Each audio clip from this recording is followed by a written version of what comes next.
Welcome back, everybody. Derrick Sue, your East Oakland advocate. Well, it's been a busy last 3 days. Friday, I met up with my cousin Bruce Kwan Jr. over at the San Francisco Public Library. You probably saw the video on that. And we went inside to um, go look at what my cousin Bruce has been preparing for the exhibit that's coming up this October through December. And the exhibit is a special exhibit which will feature my great grandfather, Lew Hing, and what he's done for the San Francisco Asian community, and also recognizes him as one of the premier and outstanding uh, citizens of the San Francisco Bay Area to, number one, become extremely successful and not be Caucasian, and then also for his community work to help establish and help the Chinese that immigrated to America in into assimilation into American life. He became one of the most recognized and wealthiest Chinese industrialists of the time. And here in Oakland, he was actually one of the founding fathers to the Oakland Chinatown. And so he was recognized for that with a Hall of Pioneers that is rarely used anymore. It's kind of in a bad situation where the city ran out of funds and no longer maintains that, and has actually turned over the building to a daycare center, which operates there all the time. So uh, things have changed, but this is really interesting because there were artifacts that I'd never seen before, and that my cousin Bruce has had possession of. He's been the steward of the family artifacts and all the documents, including immigration paper. Well, not so much immigration, because uh, there was a ban on Chinese being able to become citizens in America, and the immigration that they did was very limited. It had real strict stipulations, and that started in 1882 with the Chinese Exclusionary Act. And yet, my great grandfather was able to overcome a lot of negative and hurdles and obstacles that faced him in the American business world. But he was able to overcome, become one of the wealthiest Chinese of the time. He was a multi-time millionaire, and he helped to establish and found the Oakland Chinatown. In fact, he lived there on 8th Street. He was one of the very first residents in of the Chinese community on 8th Street. So 8th and Webster is a very important intersection for Chinatown. And if you listen to my previous videos, you know why it was an important uh, intersection for the Chinese community. Number one, it was an area that was undesirable because of all the slaughterhouses literally 2 blocks down the street, and the smell and the stench of the livestock, which used to, the livestock pens are where the 880 freeway passes over the ground, and so that used to be the holding pens for the slaughterhouses down there in the business district. And why was it there? It's because it was near water. What the blood was drained from those animals directly into the estuary. So that's why uh, slaughterhouses were always at the time near uh, massive um, bodies of water so that it can wash away the blood. And at the time, that probably attracted a lot of sharks, a lot of fish, and a lot of other things. So it did benefit the marine life in a way. But then getting back to the events, San Francisco Public Library. the special exposition on my great-grandfather will occur starting in October and run through December. And one of the most interesting artifacts that I saw was my great-grandmother's wedding shoes um, and her gown. And you say, well, what's so interesting about that? Well, here's if you know anything about Chinese uh, history, the women of wealth uh, had their feet bound, and several family members said, "Well, why did the Chinese community, do that to the women?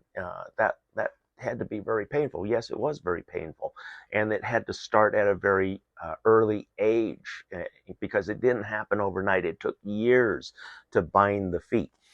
And the reason why the feet were bound, it's kind of like I use the example of a beehive. You have a queen bee, and servants serve the queen bee.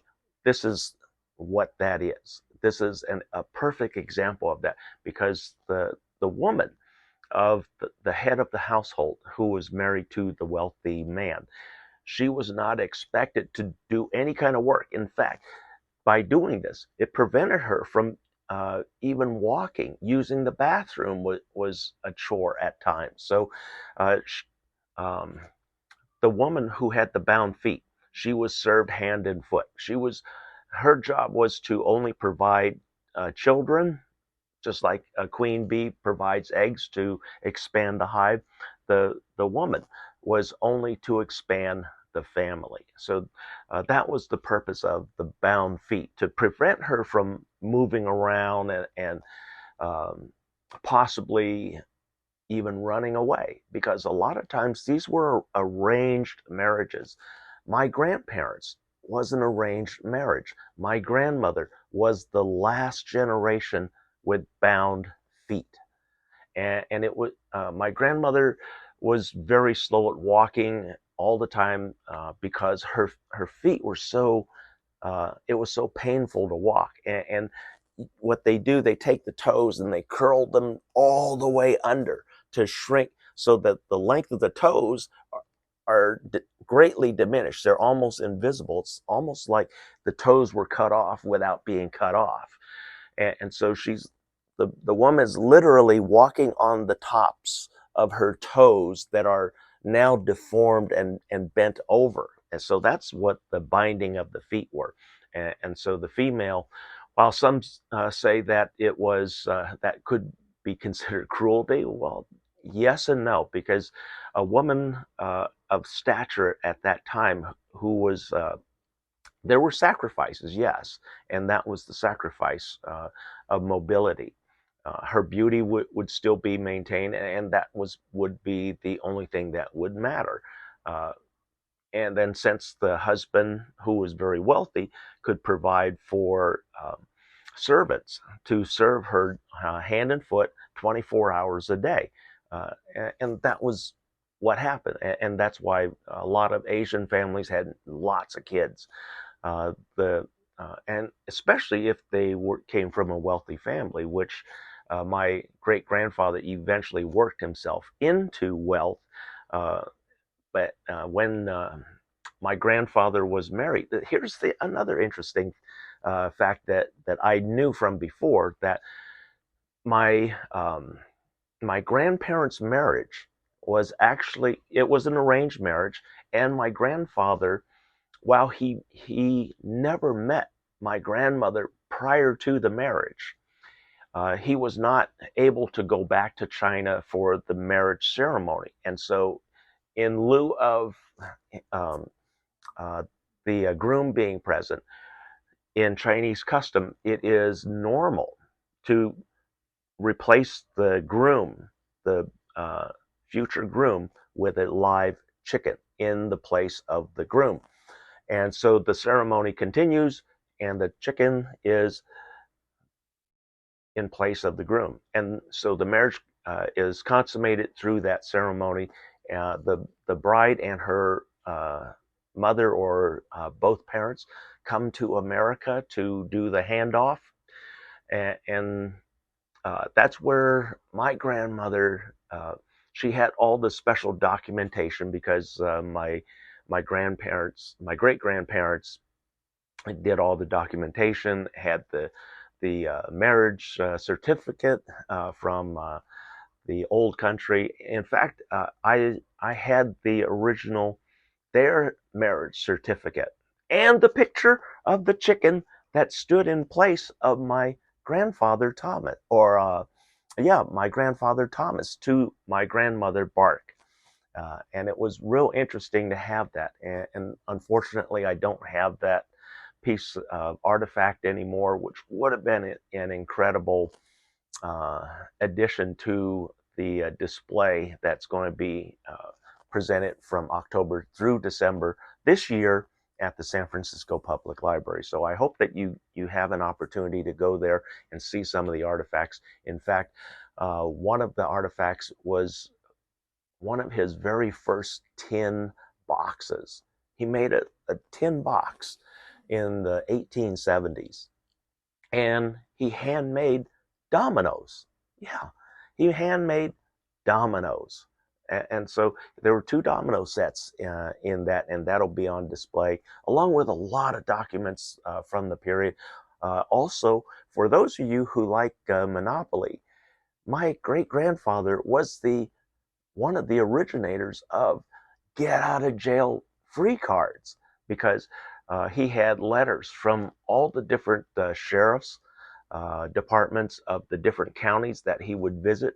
And if there was trouble and he was being questioned or arrested for something, these he would present these letters from these sheriff's departments signed by these different sheriffs, and these would be the automatic get out of jail card. So, plus my great grandfather was a deputized law enforcement officer. He carried a gun, and the picture of his gun will be at the display also. So there's a lot of interesting artifacts that you're going to see and come across. And in fact, uh, in that display will be the only and fully verified Chinese lottery record book in America, in all of America. And lotteries were commonplace in Chinatowns all over America. But that this is the only one that will be ever on display because it's the only surviving known book. So there's a lot of other things that happened. It was great. On Saturday, we had the family reunion.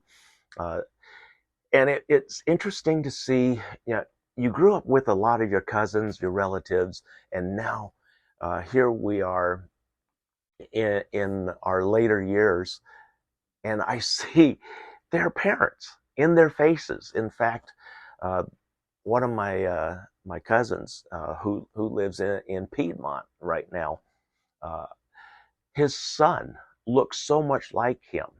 I thought it was him.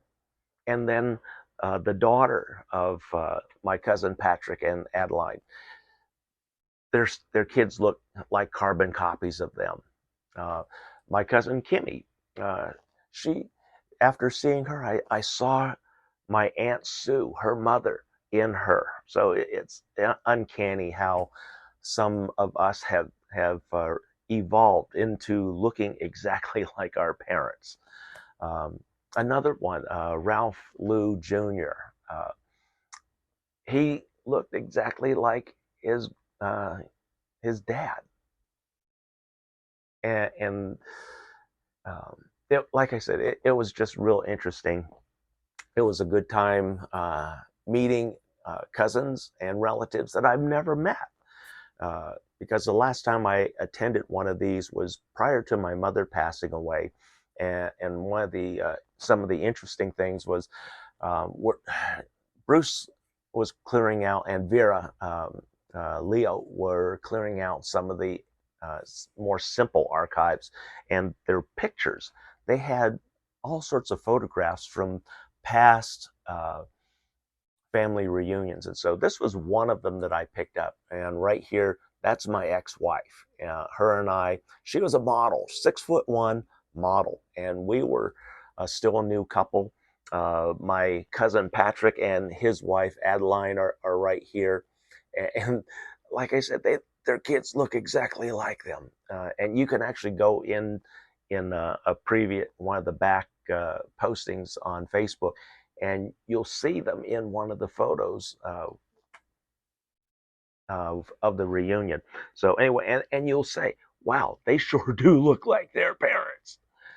And So that was some of the things. But these were all being given away, and the family members were all encouraged to take a look through a lot of the stacks of photos from the previous family reunions and take the photos, because this helps you, the family member, on the memories, and then passing it on down. And there was what we were doing yesterday also.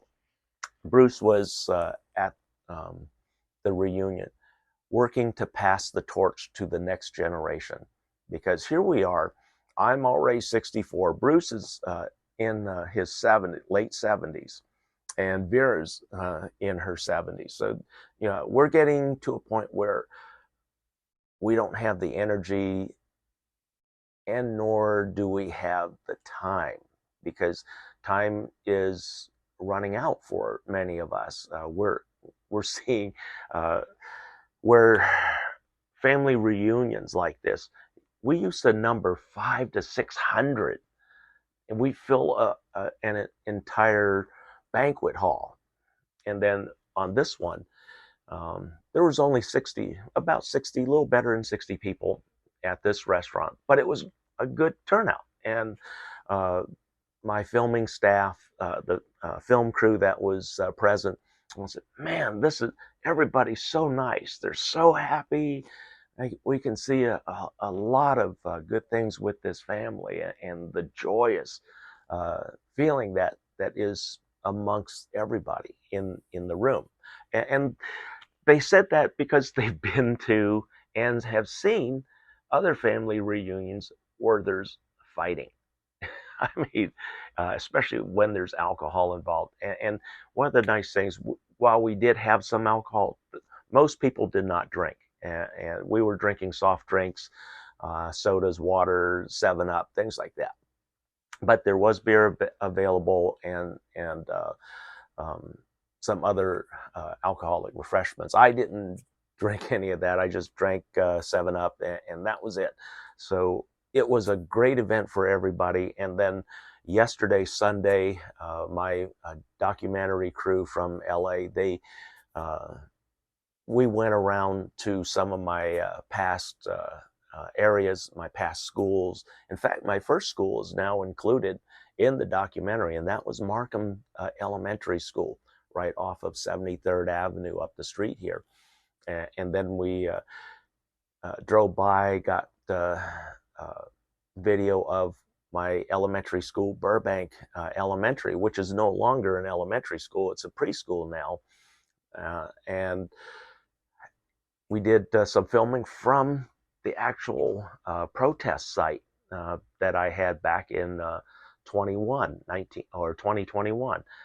So we filmed some video up there, and it shows how life was idyllic at that period, because the view that we had from the Oakland Hills was incredible, and to have that day in day out, you'll kind of lose sight of that, and because it's there every day, you don't appreciate it. And now that I've been gone from it for so long, and having been there to do the documentary yesterday, it brought back some memories and also some tears, and welled up some feelings in me of how much I miss that view, and how much I miss that simpler life.